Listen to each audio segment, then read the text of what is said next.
నమస్తే, నేను మీ ఈశ్వర్. ఈ6 న్యూస్కి స్వాగతం. వార్తల్లోని ముఖ్య అంశాలు. సంగారెడ్డి జిల్లాలోని ప్రతి ఒక్కరికి ప్రభుత్వ సంక్షేమ పథకాలు అందజేస్తామని టీజీఐఐసి చైర్మన్ నిర్మలా జగ్గారెడ్డి అన్నారు.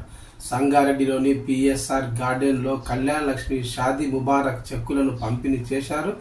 ఈ సందర్భంగా మాట్లాడుతూ పేదింటి కుటుంబాన్ని ఆదుకునేందుకే ప్రభుత్వం కళ్యాణ లక్ష్మి పథకాన్ని అమలు చేస్తుందని చెప్పారు.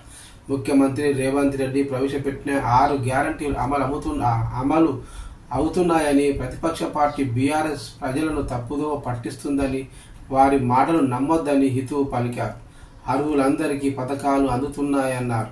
ఈ కార్యక్రమంలో MLA Chinta Prabhakar, RDO, MRO, DCMS chairman Malkapur Shivakumar, municipal chairman Bongula Vijayalakshmi, market committee chairman Ramchander Naik, Congress రాష్ట్ర నాయకులు తోపా జనార్దన్ కిషన్, చెర్యాల ఆంజనేయులు మరియు కాంగ్రెస్ పార్టీ నాయకులు, కార్యకర్తలు అధిక సంఖ్యలో పాల్గొన్నారు.